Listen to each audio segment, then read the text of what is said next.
그리고 추가로 제가 번아웃이 왔을 때 이제 극복할 수 있었던 게 이 아파트를 계약해버렸어요.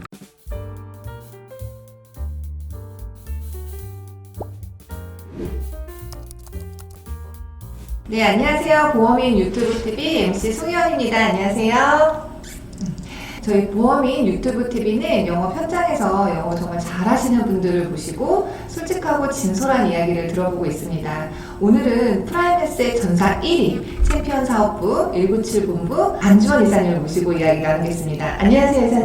네, 안녕하세요. 네, 안녕하세요. 저는 챔피언 사업부 안주원 이사라고 합니다. 네, 반갑습니다. 네. 워낙 유명하신 분이셔가지고요. SNS, 유튜브 활동 정말 많이 하고 계신데 네네. 좀 다른 사람들하고는 굉장히 특별한 하루를 좀 보내실 것 같아요. 보통 하루 일과 어떻게 보내고 계신가요? 특별할 것까지는 없고요. 사실 이 영업이라는 게 다 한정적이기 때문에 그러니까 똑같은 일과를 보내는데 그러니까 제가 좀 다른 분들과 조금 차별성이 있다고 하면은 1일 마감하는 거. 그러니까 저는 전날 밤에 다음날 내가 해야 될 일을 미리 적어놔요. 투두리스트라고 하죠. 그런 메모 습관들. 자기 전에요? 네네. 자기 전에. 무조건 저는 자기 전에 투두리스트를 정리하지 않으면은 뭐 강박관념 같은 게 있어요. 내일 다음날, 할 일을. 네. 이 머릿속에 정리가 안 되면은. 근데 이 1일 목표가 있어야만 하루하루를 밀도 높게 보낼 수 있더라고요. 그래서 저 아마 이게 가장 큰 차이점이 아닐까. 너무 네. 큰 차이점이네요. 내일 할 일을 적어놓고 반드시 그거를 성취하는. 그쵸. 네네. 그리고 성취를 하루 이렇게 하면 또 완벽한 삶이 맞아요. 되실 것 이게 같아요. 하루 목표를 만들어 놓고 그 목표들을 성취하면서 작은 성공들이 모여서 큰 성공이 되는 거고 또 자존감이 또 높아지더라고요. 와, 대단하시네요. 영업도 너무 잘하신다고 소문이 자자하게 처음부터 예전에. 잘하셨다고 네네네. 들었어요. 네네. 근데 혹시 처음 고객을 만났을 때 혹시 기억하시나요? 고객 발굴은 처음에 어떻게 하셨었나요? 보험 영업을 처음 시작하게 되면은 제가 그동안 살아온 시간에 대한 평가를 받는 시간이라고 생각을 하거든요. 그래서 제가 정말로 그동안 잘 살아왔으면은 첫 달에 계약이 나올 확률이 높다고 생각을 해요. 근데 저는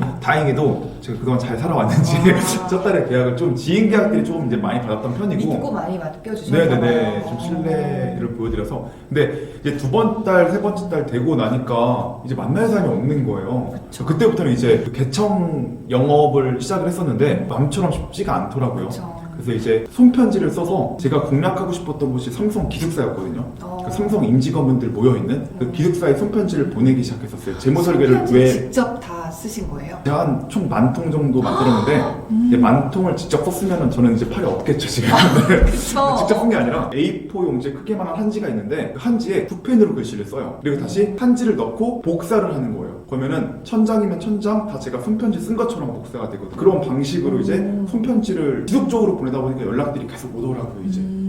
그런 컨셉으로 이제 또 했었고 근데 사실 제일 중요한 거는 활동량인 것 같아요. 네, 어쩔 수 없이 활동량이 많아야 영업이 잘 되는 건 당연한 건데 이걸 다 아실 거라고 생각이 되는데 사실 실천하기가 어렵죠 사실은. 네. 어렵죠. 활동량이 좀 많아야 되고 한지 이런 거 지금 보고 계신 신입 설계사분들이 들으면 또 꿀팁이 될 수도 있겠네요. 그쵸. 또 그런 것도 좋은 것 같아요. 저는 사실 활동량 늘리는 데 있어서 어떻게 그럼 활동을 해야 될까 고민이 되게 많잖아요. 불안할 때가 있어요. 그렇죠. 저는 제가 또 했던 건 뭐냐면은 저는 가장 부담 없이 줄 수 있는 선물이 책이라고 생각을 하거든요. 그래서 만약에 결혼하는 친구가 있으면은 그 책을 사서 에세이 같은 거 가볍게 읽을 수 있는 책 있잖아요. 그 책을 사서 손편지를 쓰는 거예요. 그러니까 너가 결혼한다고 소식을 들었는데 앞으로 결혼 생활하는 데 있어서 큰 도움이 될 것 같아서 내 거 사는 김에 친구 네 것도 같이 샀다 하면서 책을 같이 주면은 분명히 제가 관계성을 만들어 가기 시작하면서 추후에 연락이 또 오게 되더라고요. 진정성이 있는 그런 방법들로 좀 접근을 해서 고객 발굴을 좀 그쵸. 많이 네네. 하셨던 편이신 것 같네요. 네네. 그런데도 이제 고객들한테 내가 이제 플랜대로 내가 설계한 대로 계약을 하시는 사실 고객도 있는데 네네. 거절하는 고객들도 많잖아요. 당연히 많죠. 네, 네. 그런 고객들 처리를 좀 어떻게 하셨는지 많은 분들이 궁금해하실 것 같아요. 네, 일단은 저는 그 거절을 두려워하지 않았었거든요. 근데 저는 인간 안주원과 그러니까 설계사 안주원을 두 개 다른 내 자아라고 생각을 했었는데 내가 설계사 안주원으로서 거절을 당한 거지 인간 안주원으로서 거절을 당한 게 아니잖아요. 맞아요. 그리고 정말로 이거는 그 상품에 대한 니즈가 없어서 거절당한 거지 제가 싫어서 거절한 게 아니기 때문에 그렇게 상처를 극복을 했어요. 네. 내가 마인드 컨트롤을 계속 그러다 보니까 거절이 두렵지 않았었고 그러니까 거절하신 고객분들이 있으면은 그러니까 관계를 끊지 않았어요. 계속 관계는 유지하되 대신 제가 그 분에게 에너지를 절대 쏟지 않았죠. 왜냐면 새로운 고객을 발굴하는데 내가 집중을 해야지 그러니까 싫다는 분들 안 하신다는 분들한테 에너지 쏟아봤자 저는 비효율적이라고 생각을 맞아요. 했었어요. 네. 그리고 또 다른 이제 거절 같은 경우는 가입은 하고 싶어 하시는데 설계하는데 제가 이 설계한 플랜이 마음에 안 드셔서 다른 플랜을 원하실 수 있잖아요. 맞아요. 저 그런 경우가 있으면 무조건 고객 의견을 들어줘요. 그러니까 고객하고 의견이 대립되고 내가 고객과 적이 돼서 좋을 게 하나도 없더라고요. 그냥 고객님이 원하시는 플랜이 있으면은 그냥 인정을 해주고 맞습니다, 좋습니다. 이렇게 수정을 해서 제가 설계를 해오겠습니다라고 하니까 근데 어차피 사람이 이게 고집이라는 게 다 있잖아요. 누구나 그쵸. 고집을 꺾을 수가 없어요. 없어요. 네네. 고객이 원하는 플랜을 좀 해주고 그리고 또 상처를 받는다고 해서 고객하고 관계를 절단시키는 게 아니라 그쵸, 꾸준하게 이어나가면서 언젠가 또 연락이 오더라고요. 맞아요. 네네. 그렇게 극복을 네네. 하시는 방법 좋은 방법인 것 같네요. 네네. 네, 그럼 그렇게 또 이제 고객들을 만나다 네. 보면은 또 소개받고 이런 것들도 중요할 그쵸. 것 같고 네네. 또 영업을 잘하는 비결 이런 것들도 되게 많은 분들이 궁금해하실 것 같아요. 일단 보면은 제가 소개받았던 루트를 좀 말씀을 드리면은 소개받을 수 있는 방법이 두 가지가 있잖아요. 뭐 고객님을 계약하고 나서 계약서를 사인하면서 바로 소개 요청을 할 수 있는 방법 같은 경우는 저는 무조건 소개 요청지를 들고 다녔어요. 소개 요청지. 네, 그래서 소개 요청지에 그 고객 만족 점검표라고 해서 다양한 질문들이 있거든요. 계속 긍정적인 답변을 요구하는 질문들이 나오고 맨 마지막에 소개 요청 란이 있어요. 여기서 중요한 건 뭐냐면은 고객님에게 이렇게 얘기를 하는 거죠. 고객님 혹시 오늘 상담이 부담이 되셨는지 안 되셨는지 그리고 진짜 도움이 되었는지 안 되었는지 저는 항상 이렇게 이제 고객님 신뢰를 바탕으로 소개 영업을 하고 있는 설계사입니다 라고 하면서 소개 요청지를 들이내미는데 이때 중요한 건 뭐냐면은 30장, 50장, 100장 정도 미리 소개받았던 이 용지가 고객님한테 보여드려야 돼요. 그래서 다른 사람들도 이렇게 소개시켜주는 이게 자연스러운 거구나 라고 인식이 되어야 소개시켜주는 게 쉬워지거든요. 사실 이거는 횡보사 출신 분들이라고 하시면은 너무나 도전적인 방법이기 때문에 소개지간에 네, 그렇죠. 다 이제 알 수 있을 거라고 생각이 되고 두 번째로 이제 비계약자분들한테 이제 뜬금없이 갑자기 연락을 해서 이제 소개를 요청하는 경우가 있잖아요. 가장 중요한 거는 평소에 잘했어야 돼요. 평소에. 네, 평소에. 그쵸. 네, 내가 평소에 아무런 갑자기 연락을 필요할 때만. 없었는데, 그쵸, 네. 갑자기 소개 내가 필요할 때, 소개받고 싶어서 연락하게 되면 누가 해주겠어요. 네, 그래서 평소에 잘하는 게 첫 번째고, 또 두 번째로는 내가 소개를 받게 되잖아요. 그러면 제가 가장 중요하게 생각했던 건 뭐냐면은 그 소개받는 사람한테 보고를 했어요. 왜냐면 우리나라 사람은 누군가를 소개 요청을 했을 때 도움되는 사람을 소개시켜 준다기보다는 나의 면을 세워줄 수 있는 사람.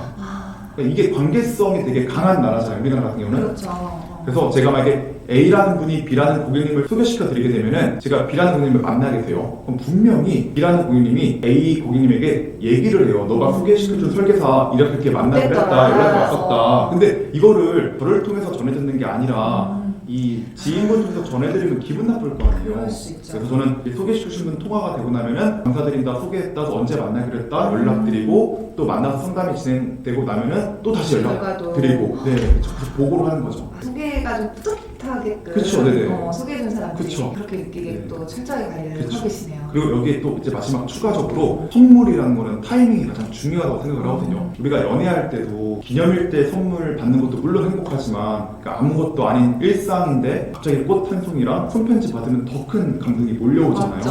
그러니까 그런 것처럼 대부분의 설계사분들께서 소개 영업하실 때 그 주선자분께서 소개 고객님을 소개시켜 주셨을 때 우리가 계약까지 이루어져야 우리가 감사의 선물을 하잖아요. 맞죠. 근데 저는 다르게 했었어요. 그냥 타이밍이 중요한 거기 때문에 소개를 시켜주시자마자 동시에. 바로 손편지를 썼어요. 10,000원짜리 자금 방향제를 이제 우편으로 보내는 거죠. 그럼 이 고객님이 이제 부담스럽게 시작한 거예요. 뭐야? 아직 만나지도 않았고 계약까지 이루어지지도 않은데 그쵸. 나한테 선물을 왜 보내? 이렇게 되는 거예요. 그쵸. 그러면서 그 주선자분께서 알아서 클로징을 다 해주세요.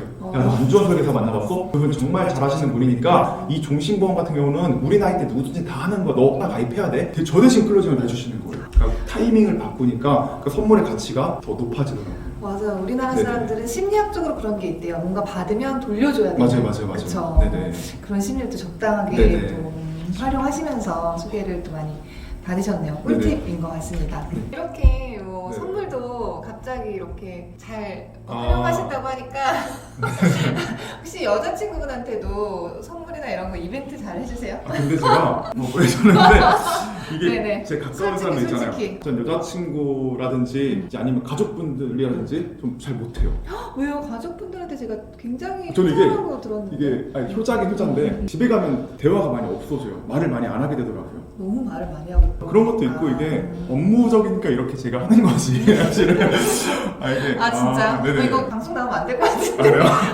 아니, 네. 원래 본래 성격은 약간 무뚝뚝한 편이라서 진짜 말씀을 이렇게 하시지만 네네. 잘하실 것 같아요. 그리고 또 영업 잘하는 비결도 혹시 있을까요? 근데 영업 잘하는 비결은 다들 알고 계시잖아요. 기본적으로 뭐 이제 성실하고 활동량 좋고 이런 것들. 근데 여기에 플러스 하나 더 하자면 지금은 브랜딩 시대 같아요. 그러니까 40만 명의 보험 설계사가 있는데 이 고객님들이 40만 명의 보험 설계사 중에서 나를 선택해야 되는 이유를 내가 명확히 만들어줘야 돼요. 상담을 한다고 하더라도 그러니까 뭔가 특별한 화법을 구사를 할 수 있다든지 아니면 고객님에게 정말로 남들과 다른 전문성을 보유한 보상 스킬이 있다든지 아니면 전 이런 것도 많이 하거든요. 계약 때 보험에서 가장 중요한 거는 증거 자료인데 보험에 대한 증거 자료는 보상 사례밖에 없다고 생각해요. 저희 이제 조직 같은 경우는 보상 사례 모음집이라고 해서 보험에 대한 증거 자료를 모아놓은 게 있거든요. 그러니까 클로징 때 항상 이걸로 클로징을 해요. 그러니까 저희는 계약하는 게 중요한 게 아니라 이런 식으로 관리하는 게 중요한 거다. 이런 증거 자료를 보여드리게 되면 시각적인 자료다 보니까 고객님들이 확실히 그 신뢰도가 높아지더라고요. 보상 사례도 되게 꿀팁인 것 같고 네네. 그러니까 나만의 좀 차별성 그쵸. 이런 거를 좀 키워야 된다 네. 말씀이신 것 같아요. 근데 또 네. 사실 영업에서 시작을 하셨지만 네네. 지금은 뭐 자타공인 네. 프라이머스 전사 1위 가장 많은 인원을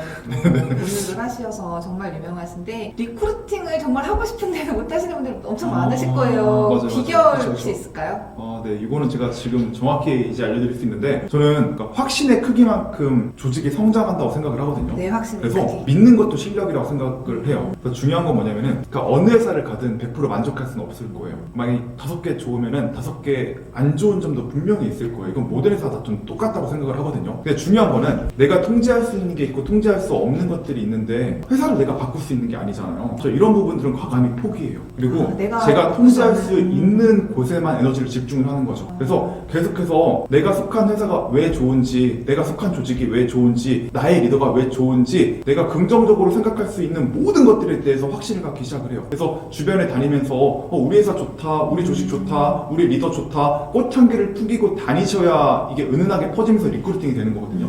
근데 반대로 대부분의 사람들이 어떻게 하냐면은 우리 회사에 대한 불만을 얘기하고 우리 조직에 대한 불만을 얘기하고 내 리더에 대한 불만을 얘기하기 시작하는 거예요. 그러고 나서 나중에 우리 회사 들어올래? 실컷 우리 회사에 대한 욕을 해놓고 리크루팅 후보자한테 가서 우리 회사 들어오라고 해요. 누가 들어오겠어요? 그러니까 이거는 악취를 풍기는 걸 저는 생각을 하거든요. 그래서 악취가 아닌 꽃향기를 풍기기 위해서는 그러니까 회사에 대한 확신을 가지셔라, 조직에 대한 확신을 가지셔라. 저는 이게 가장 중요한 것 같아요. 그쵸. 내가 뭐 욕하고 다닌 회사에 갑자기 온다고 하면 그쵸, 네. 아니니까 내 회사에 확신을 갖고 하면 자동으로 될 수도 있겠네요. 네. 근데 여기 이제 뭐 리크루팅에 대한 스킬들이 이제 접목이 돼야겠죠. 기본 마인드는 이렇게 세팅이 되어야 되고. 네. 네. 근데 지금 네. 영업도 잘하셨지만 진짜 네. 프라이빗의 전사 1위 정말 많은 분들과 함께 하고 계시는 조직장으로서 네. 너무 유명하신데요. 조직 관리를 정말 잘하고 계신데 시작할 때부터 많지는 않으셨을 거 아니에요? 그렇죠. 저 혼자 시작했어요. 처음에는. 네. 네. 그러니까 관리자를 꿈꾸는 시작하시는 분들에게 좀 조언이 되거나 뭐 팁? 뭐 이런 것들 있을까요? 이게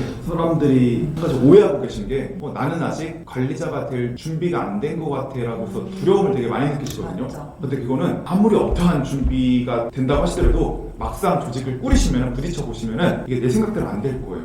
저는 드리고 싶은 말씀은 뭐냐면 일단 부딪혀봐라라고 말씀드리고 싶어요. 부딪혀봐라. 네, 그러니까 부딪혀봐야 내가 이런 시련들이 오더라도 극복하고 또 성장할 수 있는지 아니면 내가 관리자랑 아예 맞지 않는 성향인지를 알 수가 있거든요. 제가 제일 좋아하는 말이 도전의 결과는 성공과 실패가 아니라 성공과 배움이다라는 말이 있는데 이게 어떠한 일이든 간에 부딪히고 실패하고 수정하고 보완하는 작업이 연속적으로 이루어져야 저는 이 정상의 궤도에 오를 수 있다고 생각이 되거든요. 그래서 일단 하면 저도 똑같아요. 시행착오도 정말 많이 겪었었고 그러니까 실패 연속이었어요. 근데 실패를 계속해서 거듭하고 나니까 성장을 하게 되는 건데 대부분의 사람들이 이 실패를 두려워서 안 하는 거잖아요. 근데 좀 실패를 즐기고 배운다고 생각하면 좀 생각이 달라지지 않을까. 맞아요. 한 번 실패를 하면 다시 도전하기가 맞아요. 쉽지가 않아요. 네. 그리고 이게 조직을 꾸려보니까 이게 조직을 몇 명 있느냐 조직 규모에 따라서 내가 조직을 운영하는 방향이 달라져야 되더라고요. 이게 한 5명, 10명 정도 있을 때는 정말로 한 명 한 명 이 밀접한 케어가 가능하잖아요. 맞아요. 그러니까 좋은 형이 돼도 상관없고 뭐 친목 위주로 가도 괜찮은데 맞아요. 10명이 넘어가는 순간부터는 내가 쏟을 수 있는 에너지는 한정적인데 사람이 많다 보니까 1대1 케어가 전혀 안 되거든요. 그래서 저희가 가장 중요하게 생각했던 거는 시스템적인 부분들 그리고 조직 문화에 있어서는 서로 존대하는 부분들이 이제 가장 큰 것 같더라고요. 존대하는 문화를 쓰신. 네, 저는 조직 운영하면서 가장 중요한 거는 사람들 간의 사이에 있어서 그 적절한 관계를 유지하는 게 제일 중요한 것 같아요. 거리. 네, 거리를 둬야 돼요. 절대 친해지면 안 돼요. 아, 네, 왜냐면은 이게 보시면은 우리가 여행을 가요. 그러면은 여행이 되게 낯설잖아요. 환경도 낯설고 음식도 낯설고 되게 불만이 많단 말이에요. 그렇죠. 근데 친한 사람끼리 가게 되면은 오히려 더 싸우게 돼 있어요. 편하게 네, 얘기하니까. 편하니까 모든 걸 다 내 감정이 드러나거든요. 오로지 그냥 다 그쵸. 졸리지 않고 얘기하니까. 맞아요. 근데 사실 저희 어색하잖아요. 어. 네, 저희 단둘이 여행 갔다고 하게 되면 안 싸우게 될 거예요. 아. 왜냐면 불편하니까. 어색하세요? 저는 하나도 아, 그래요? 아니, 단둘이 여행 갔다 오면 어색하겠죠. 네. 그렇죠. 네. 가면 안 되겠지만. 저는 어색하잖아요. 그래서 적절한 관계가 유지가 돼야 비즈니스적으로 서로 배려하고 서로 조심하면서 오래 갈 수 있는 조직 문화가 만들어지더라고요. 적당한 거리가 네네. 이렇게 조직에 좀 필요하다라고 또 말씀을 해주셨는데 조직이 또 크게 성장을 하려면 또 중요한 요소도 한 가지 정도 더 한번 추천드려볼까요? 일단은 조직 문화라든지 아니면 뭐 마케팅 능력이라든지 뭐 시스템 이건 당연히 너무나 기본적인 것들이고 제가 요즘 또 느끼는 거 하나는 이제 GA도 오너 리스크가 있다고 하잖아요. 근데 조직도 이 리더 리스크가 있는 것 같아요. 그러니까 결국에는 이 리더 한 명이 조직의 방향성을 정하는 건데 리더가 가진 생각의 크기만큼 또 조직도 성장한다고 생각을 하거든요. 맞아요. 근데 제가 이제 요즘 느끼는 것들은 어떤 게 있냐면은 우리가 뭐 지점장이 되고 본부장이 되고 승격을 할 수 있잖아요, 회사 내에서. 근데 이거는 그냥 한 회사의 직급일 뿐이지 막 이게 막 대장이 되는 게 절대 아니거든요. 근데 대부분의 사람들은 지점장이 되고 본부장이 승격을 하면은 간혹 가다가 이제 이게 샴페인을 너무 빨리 터뜨리는 거예요. 권력. 그러니까 내가 조직의 장이 되었다는 거는 내가 가장이 된 거예요. 우리 이제 구성원들을 어떻게 먹여 살릴지에 대해서 그 전보다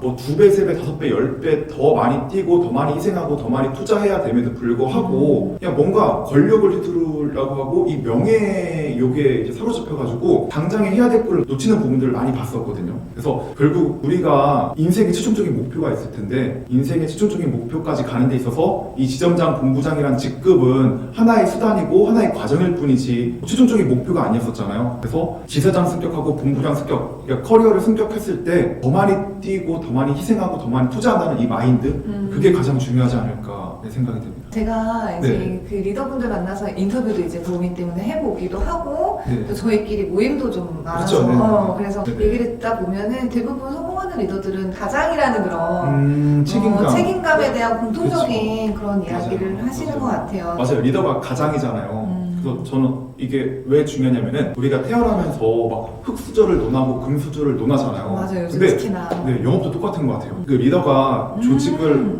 얼마만큼 올바른 방향으로 이제 만들어 놨는지에 따라서 영업을 처음 시작하는 신입들이 영업의 금수저. 그쵸. 영업에도 영업의 금수저가 금수저. 있다고 생각이 되거든요. 그래서 리더는 좀 그런 환경을 금수저로 만들기 위해서 더 많이 좀 노력하고 뛰는 리더를 만나야 되지 않을까. 근데 진짜 많은 분들을 네네. 아마 더 채용은 훨씬 많이 하셨을 텐데 그쵸.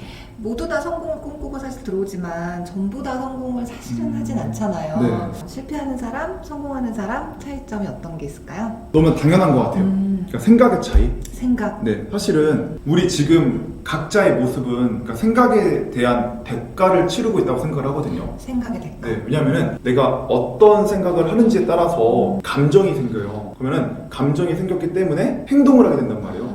그 행동의 결과에 따라서 지금 나의 모습이 만들어졌듯이 그러니까 가장 중요한 건 생각이거든요. 근데 이렇게 예를 들어드릴게요. 그 유럽 분들이 한국에 여행을 와요. 한 일주일 정도 지나고 나면은 어떤 음식을 가장 먹고 싶어 할 것 같아요? 빵? 빵이요? 네, 맞아요. 네, 빵이요. 근데 반대로 한국 사람들은 유럽에 여행을 가요. 그럼 어떤 음식을 먹고 싶을 것 같아요? 김치. 맞아요. 김치. 이게 왜 그러냐면은 그 음식들이 익숙해져 있기 때문에 그렇거든요.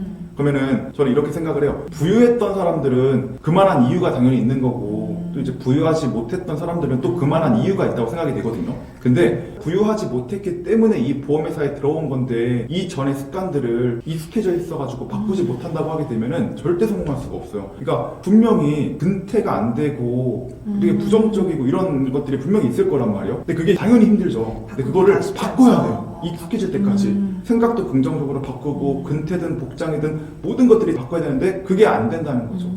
네, 그래서 내가 하기 어려운 것들, 하기 싫은 것들이 익숙해질 때까지 계속해서 연습해야 되지 않을까. 이게 가장 중요한 것 같아요. 성공하기 위해서는. 나의 습관을 바꿔라. 그쵸. 그쵸. 네네. 나의 원래 네네. 그 생활 습관을 좀 더 성공한 사람들을 보면서 그 맞아요. 습관을 네네. 따라하는 걸 네. 많이 하시면 그쵸. 좋겠다라는 이야기 네네. 이신 것 같아요. 정리를 되게 잘해주시네요. 네.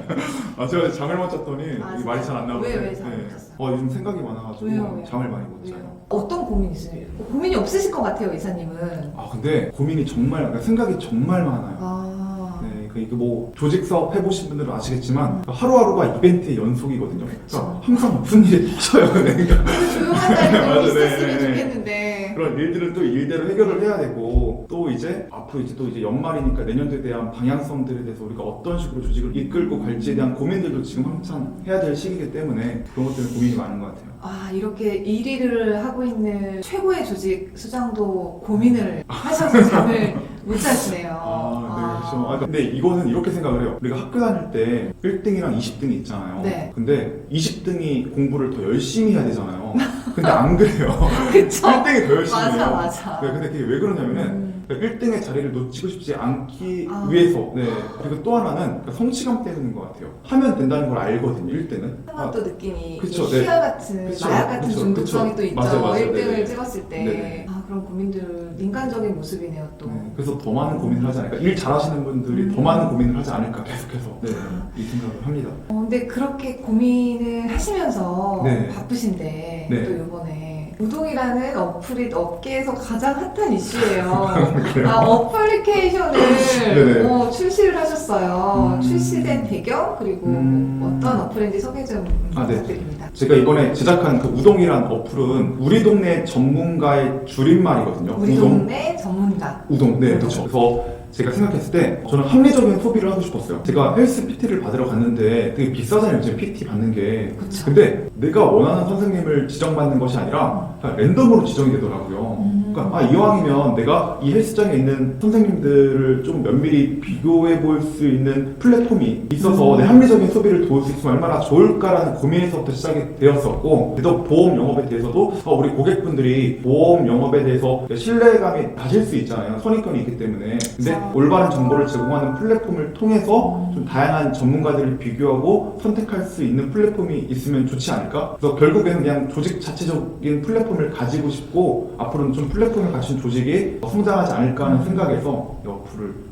만들게 되었습니다. 고객이 역으로 찾아올 수 있게 만든 그쵸. 어플리케이션이겠네요. 네네. 출시된 지는 지금 얼마? 한 2주밖에 안 돼요. 2주밖에 아직 안 되셨죠. 저도 이걸 한 3년, 5년 멀리 보고 하는 거라서 열심히 한번 해보겠습니다. 진짜 많이 바쁘시겠어요. 네. 가입자가 지금 거의 폭주하고 있다고 하는데 네, 폭주할 예정이에요. 네, 해야죠. 네, 네, 보고 네. 계신 구독자분들도 한번 네. 가입하셔서 동네 전문가 찾는데 도움이 좀 많이 되셨으면 네, 좋겠네요. 도와주세요. 네. 조직을 위해서 정말 많은 노력을 하고 네. 계시는 것 같아요. 어플 개발까지. 네, 네, 네. 근데 또 조직이 성공하려면 어떤 문화가 꼭 필요하다. 또 이런 거 하나 있을까요? 그렇죠. 일단은 저는 신입 교육을 자체적으로 하는 게 가장 중요한 것 같아요. 신입교육, 네. 자체교육. 네, 왜냐면은 조직의 양을 늘리는 게 중요한 거잖아요. 물론 질도 중요하지만 조직의 양을 늘릴 때 가장 중요한 게 신입교육인데 이 신입교육을 진행하게 되면은 저희 같은 경우는 3주간의 자체 신입교육을 진행을 하거든요. 근데 이 신입교육이 있음으로써 질과 양을 다 높일 수가 있어요. 그 이유가 뭐냐면은 제가 신입분들에게 여쭤봤어요. 리크루팅 왜 안 해요? 물어봤더니 저는 제가 지금 영업하기도 바쁜데 새로운 사람을 데리고 와서 가르칠 자신이 없다. 이게 첫 번째 이유예요. 맞아요. 또 두 번째 이유는 뭐냐면은 입사 후보자가 전 직장에서 급여를 300만 원 받던 친구예요. 근데 보험회사 와서 혹시 300보다 더 적게 받을 수도 있잖아요. 그거에 대한 죄책감과 부담감 때문에 맞아요. 두려움이 있는 거죠. 그러면은 이 죄책감, 부담감, 두려움을 해결하기 위해서는 이 조직에서 자체적인 교육 프로그램이 있으면 되겠다 해가지고 저희 같은 경우는 신입분들이 이제 리크루팅을 하게 되면은 저희 교육에 이제 넣는 거죠. 그러니까 그때부터 조직이 폭발적으로 성장하는 걸 저희가 경험을 했었거든요. 그래서 조직 사업을 하시는 분들께서는 자체적인 교육 프로그램을 구성을 하시면은 조직이 성장하는 데 큰 기폭제가 될 거라고 생각이 되고요. 또 두 번째가 가장 중요한 게 칭찬 문화였어요. 칭찬. 왜냐면 이게 보험업 자체가 이제 밖에서 너무나 전쟁터 같은 곳에서 거절, 막 뜯기고 막 네. 거절의 연속이고 막 상처받은 상처의 마음이 되게 마음. 많잖아요. 근데 이게 이 안에서 우리끼리라도 치유를 해줘야 돼요. 정말 잘한 사람들 정말로 진심으로 축하받을 수 있고 위로받을 수 있는 자리를 만들어 주시면은 또 이제 그게 신입들의 또 롤모델이 되고 러닝메이트가 되기 때문에 그 칭찬 문화 때부터 저희가 크게 성장할 수 있었던 것 것 같아요. 칭찬 문화를 그러면 보통 어떻게 이렇게 확립시키던 문화가 있나요? 이벤트라든지 정확하게. 저희는 일단 이제 아침 미팅 문화가 있는데 주에 한 번씩은 주간 미팅이라고 해서 그 위클리 MVP라든지 이런 부분들 있죠. 그래. 네, 또 월 마감 때는 이제 마감 미팅을 마감. 통해서 네, 월간 MVP를 발표를 하고 또 1년에 한 번씩은 저희 조직 자체적으로 웨딩홀을 빌려서 연도대상이라는 걸 진행을 하면서 그러니까 일 잘하시는 분들이 정말로 대우받을 수 있고 또 많은 사람들이 그 모습을 보면서 나도 저렇게 되고 싶다 동기부여 받을 수 있도록 이렇게 확립을 했습니다. 얼마 전에 그 연기대상 1위 하셔가지고 정말 바쁜 나날 그리고 사실은 거의 제가 또 안 이사님 강의도 몇 번 네네. 듣고 했었는데 성공가들을 사실 쫙 오셨잖아요 거의. 그치. 달려만 네네. 오신 것 같은데 안 이사님 같은 분도 번아웃? 좀 힘들거나 이런 게 시기가 찾아온 적이 있으세요? 아 있어요. 오. 제가 지금 보험업 입사한 지 이제 10년 딱 되거든요. 아, 이제 좀 있으면은. 근데 딱 한 번 번아웃 왔던 적이 있었는데 언제 왔었냐면은 제가 예전에 그 ING 생명이라는 곳에서 일을 시작을 했을 때 뚜렷한 목표가 있었거든요. MDR도 되고 싶었고 ING는 라이언이라는 제도가 있어서 라이언이 되고 싶었어요. 라이언은 뭐예요? 그 2년 동안의 영업 실적이 우수하면은 라이언이라는 이제 직급을 명칭을 부여를 했어요. 직급. 그 라이언이 너무 되고 싶어가지고 정말 미친 듯이 달렸었거든요. 근데 그 라이언 직급을 달성을 하고 나니까 너무 기쁜 거예요. 근데 취했었어요 그때 이제 기쁨에. 그래서 새로운 목표를 다시 설정을 했었어야 되는데 새로운 목표를 설정하지 않다 보니까 그때부터 이제 막 출근이 무너지기 시작하고 나태해지기 시작하는 거예요. 그래서 그때 느꼈던 건 뭐냐면은 아 이게 내가 가고자 하는 목표가 뚜렷해야 되고 목표가 커야만 어떠한 장애물들이 오더라도 내가 이 장애물들을 뛰어넘을 수 있겠다 이 생각을 해가지고 그러니까 번아웃이 오는 것 중에 또 하나는 내가 뚜렷한 목표가 없기 때문에 오지 않는 걸까 이 생각을 해서 그때부터 가장 중요하게 생각했던 거는 나는 아직 번아웃이고 슬럼프로 올 환경이 아닌데 난 한창 뛰어야 될 시기라고 생각이 되어서 계속해서 목표를 상기시키는 거. 저는 이제 1일 단위 목표, 주 단위 목표, 월 단위 목표, 반기 단위, 뭐 분기 단위, 연 단위 목표를 항상 만들어 놓거든요. 네, 그러니까 이게 목표를 만들어 놓으니까 번아웃이 이제 안 오더라고요. 네. 그리고 추가로 제가 번아웃이 왔을 때 이제 극복할 수 있었던 게 아파트를 계약해 버렸어요. 돈이 없는데 아 없는데? 네, 그냥 그 오. 분양 그 아. 하는 데 가서 그냥 계약금이 어차피 10%만 있으면 되니까 나머지는 중도금 대출 받으면 되고 근데 대신 이제 잔금을 치르기까지 이제 1년이 남았는데 1억 3천이 필요한 거예요. 한 푼도 없는 거예요. 진짜. 그러니까 환경을 그렇게 만드니까 미친 듯이 일하게 돼요. 네, 그렇게 번아웃을 또 탈출했던 적이 있었죠. 네. 대단하시네요. 네네. 보통은 번아웃이라고 한다면 뭐 리프레시하거나 이런 걸 생각을 하는데 네네. 목표를 더 크게 잡고 뭐 아파트 계약 얘기를 하셨지만 결국 목표 재설정 네. 이런 게 번아웃을 극복해내는 네, 그런 방법인 것 같아요. 네네. 저도 좀 배운 것 같아요. 감사합니다. 이사님은 지금도 너무 많은 걸 이루셨지만 앞으로는 더 큰 계획이 있으실 것 같아요. 앞으로는 네. 어떤 계획 있으세요? 한 10년 후에 안주원은 어떤 사람일까요? 사실 그 10년 뒤까지 생각해 본 적이 없는 게 아, 하루하루가 전쟁도 같기 때문에 정말요? 네. 근데 제 목표는 바뀌었어요. 예전에는 제가 어렸을 때 너무 어렵게 힘들게 자랐었기 때문에 그러니까 돈에 대한 집착이 되게 컸었거든요.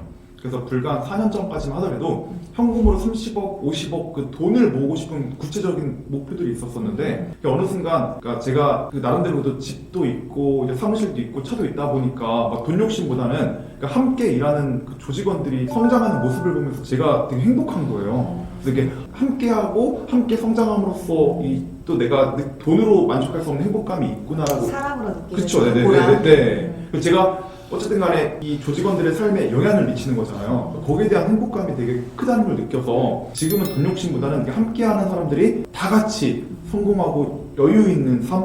네, 이거를 선물하고 싶은 게 가장 큰 목표입니다, 지금.